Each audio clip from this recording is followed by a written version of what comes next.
Обновление 1.18 одно из лучших в истории Майнкрафта, ведь именно оно расширило тесный игровой мир и наполнило его просторными биомами, величественными горами и глубокими подземельями, которые исследовать стало намного интереснее. Но сегодня мы посмотрим на мод, который сделает ваши путешествия еще более увлекательными. Добро пожаловать в Галосферу!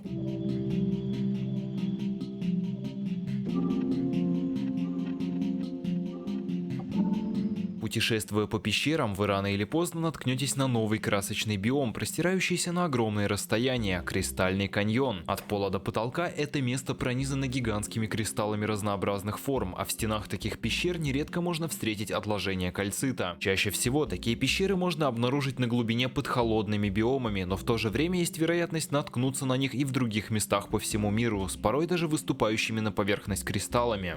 Желтые части этого биома образованы новым материалом, который называется люмьер. Добыть его можно даже деревянной киркой, и в таком случае вы получите несколько осколков. Они сгодятся для изготовления светопыли, и даже в Незер не потребуется идти. Просто возьмите компостер, наполните его ненужными предметами и добавьте один осколок. В результате вместо костной муки выпадает светопыль. Также 4 осколка можно объединить в цельный блок, подобный тем, что встречаются в пещерах. С этими блоками связана интересная механика. При попадании в них молнии они становятся заряженными и впоследствии могут отдать свой заряд блоку, находящемуся над ними. При получении заряда гранит превращается в красный песок, булыжник в гравий, а красный песок становится обычным. Блок люмьера же после этого теряет свой заряд и превращается в обыкновенный незаряженный блок. Такое превращение может длиться от считанных секунд до десятков минут реального времени и работает по аналогии с ростом растений из Майнкрафта. Можете воспользоваться Game Rule Random Tick Speed, чтобы ускорить этот процесс. Второй вид кристаллов из каньона называется алурит. Во многом он похож на люмьер, но имеет совершенно другие применения. Соединив на верстаке 3 блока алурита с 3 серебряными блоками, о которых мы, кстати, позже поговорим, вы получите искаженный якорь, крайне полезный блок. Разместите его в понравившемся месте и вставьте в него до 4 алуритовых блоков. В таком случае вы его зарядите, подобно ванильному якорю возрождения. С этого момента любой эндерперл, упавший в радиусе 32 на 32 вокруг якоря, будет телепортировать игрока не туда, куда он упал, а на сам якорь. После успешного перемещения игрок не получает вообще никакого урона от телепортации, а сам якорь теряет 1 заряд. Что логично, после того как заряды достигнут нуля, якорь перестанет действовать, его потребуется перезаряжать. У блоков алурита существует и еще одно применение – изготовление звонаря ауры. Для этого потребуется то же самое, что и для якоря, просто на 3 серебряных блока больше. Для использования разместите звонарь в понравившемся месте и вложите в него 1 алуритовый блок. В таком случае на 20 секунд реального времени появится аура, которая будет приманивать жителей со всей округи, а также отмечать сигналами блоки без источников освещения. Это может быть крайне полезным, чтобы узнать, на каких блоках рядом с вашей базой могут появляться монстры после захода солнца. Ну а в темных пещерах это вообще будет актуально в любое время дня и ночи. Но кроме всего вышеперечисленного, включенный звонарь ауры воздействует и на окружающих игроков в режиме выживания. Накладывается новый эффект под названием иллюзорный. Во время его действия вы не видите собственный ходбар, показатели опыта и голода, а ваши сердца заменяются на призрачные. На самом деле это не временная неуязвимость или какая-то новая механика. Эти сердца просто скрывают ваш нынешний уровень здоровья. По окончании действия звонаря эффект будет висеть еще 10 секунд, после чего все вернется на круги своя. Важную роль алурит и люмьер сыграют и в случае, если вы любите строительство и декор. Из этих кристаллов добавлена целая палитра декоративных блоков. Из аметистов, кстати, этот мод тоже добавляет новые варианты блоков. Создать их можно по аналогии с ванильными рецептами из камня на верстаке или камнерезе, а лампы получаются при соединении осколков со светокамнем. Но и это не все, чем может порадовать Кристальный каньон. Искры — это кристальные ящерицы, которые могут жить как на суше, так и под водой. Они дружелюбны и появляются в 2 возможных вариантах — алуритовая и люмьеровая. Искр можно размножать с помощью светящегося лишайника, а появившееся потомство может иметь любой скин вне зависимости от того, как выглядели родители. Если рядом с искрой находится кристалл, то она принюхается с характерным звуком, подойдет и откусит от него кусочек, превратив его в треснувший кристалл. Такой кристалл по факту не отличается от обычного ни по свойствам, ни по текстуре, но будет создавать яркие частицы вокруг себя. Но с уже треснувшим вариантом кристалла искры взаимодействовать не будут. Также эти рептилии пригодятся в качестве возобновляемого источника ресурсов из мода, ведь их хвост можно добывать с помощью кирки на ПКМ. В зависимости от их вида вы получаете осколки алурита или люмьера соответственно. Зачарование удачи увеличивает количество количество осколков, а шелковое касание дропает кристальный кластер вместо них. После того, как искра лишилась хвоста, она внешне становится невзрачной, но вскоре начинает отращивать новый хвост, который не обязательно будет из того же материала, что и прежде. Например, после добычи люмьера хвост может вырасти алуритовым. Это занимает от 5 до 10 минут, но если же вы использовали шелковое касание, то придется ждать вдвое дольше. Тем не менее, вы всегда можете ускорить этот процесс, покормив их лишайниками.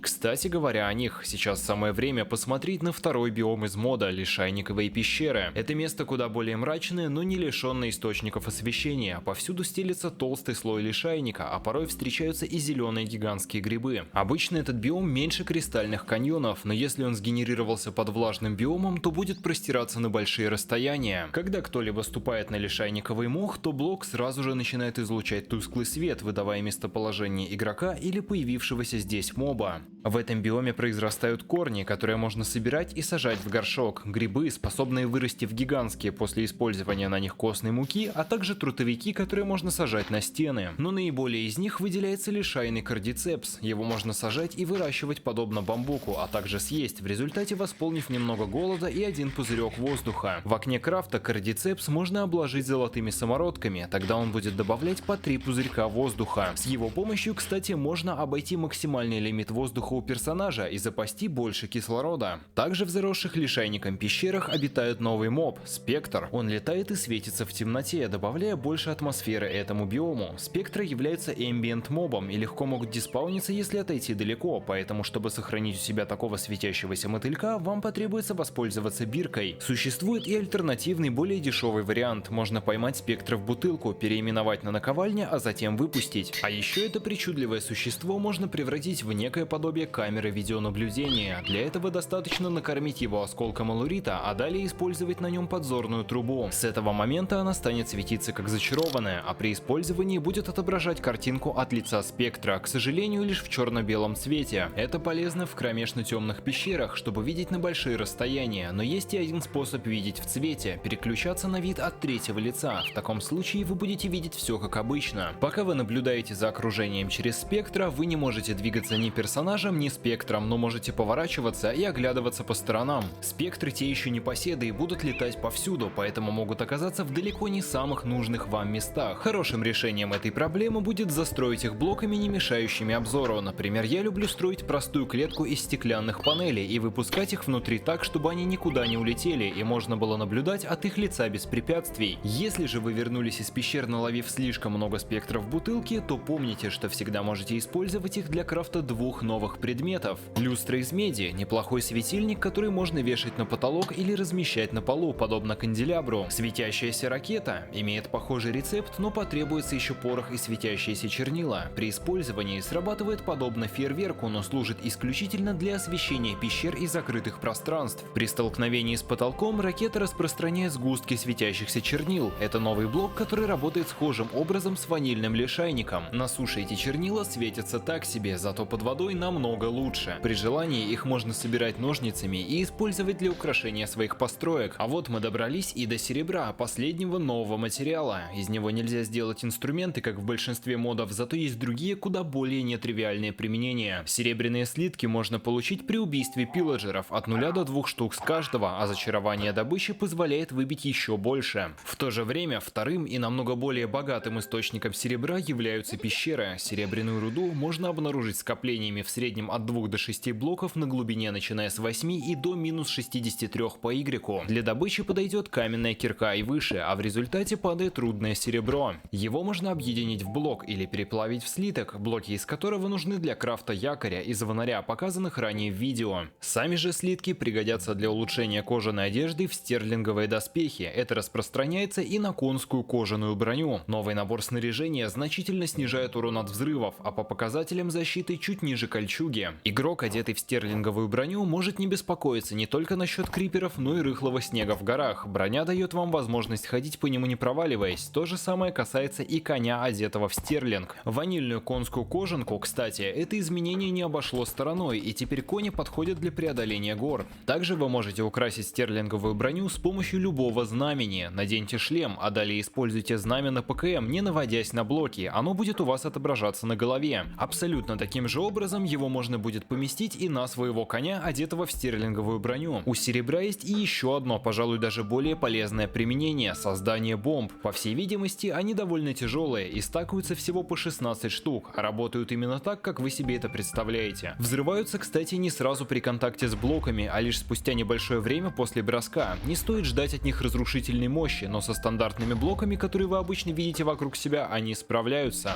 Бомбы также хороши и в качестве оружия, как против одиночных мобов, так и целой группы противников, но если в нынешнем виде они кажутся вам слабыми, то есть возможность еще больше вкатиться в это ремесло. Создайте пиротехнический стол из дерева и слитков серебра, а также запасите порох, слизь и нитки. Они пригодятся для улучшения бомб на этой новой станции крафта. Добавляйте порох, чтобы увеличить радиус взрыва.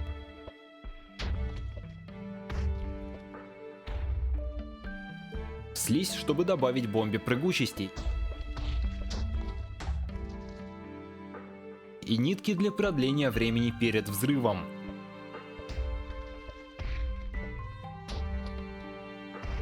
Максимально можно добавить до 3 единиц каждого модификатора. Также добавлю, что в моде есть незначительные изменения, связанные с блоком цветущего аметиста из ваниллы. Теперь он намного крепче и копается медленнее, чтобы его было сложнее случайно разрушить. У Голосферы есть конфиги, в которых вы при желании можете отключить повышенную прочность цветущего аметиста или выпадение серебра из пилладжеров, если это вам мешает. Ну а в случае, если вы надумаете играть с этим модом на сборках, то будет полезно знать и про его совместимости. Броня из Голосферы хорошо работает с Dragon Survival и имеет текстуру, когда надета на игрока дракона. Свинцовые слитки из мода Organized можно добавлять на пиротехническом столе на бомбы, чтобы сделать их шрапнельными. Само серебро из обоих модов взаимозаменяемо в рецептах. Если вы играете с Farmer Delight, то можете установить мое дополнение Голосфер Delight, с ним в пещерах будет чем перекусить, а алурит, люмьер и серебро станут еще более полезными. Подробнее расскажу про это дополнение, если дойдут руки до нового видео по Farmer's Delight и его дополнениям. А если же вы играете с Create, то серебро из мода с ним плохо совместимо, но я поправил эту проблему в другом своем моде Create Compats. Теперь его можно полноценно дробить и перерабатывать, как и все остальные руды. Все необходимые ссылки на Голосферу и другие упомянутые моды, а также шейдеры из ролика я оставлю как обычно в описании. Большое спасибо Black Auras за неоценимую поддержку моего канала и творчества, а также за участие в съемках этого небольшого обзора. Отдельно хочу поблагодарить людей, которые поддерживают канал рублем на Бусти в период отсутствия монетизации. Егор Летов, Арка Зухира, Хищник, Гора Холм, Эндер Макс, Маста Крейст, а также других донатеров, чьи ники вы видите в титрах. Благодарю вас за просмотр, не забудьте про лайк, подписку и коммент, а мы увидимся в новых видео по модам на Майн. Всем удачи, всем пока!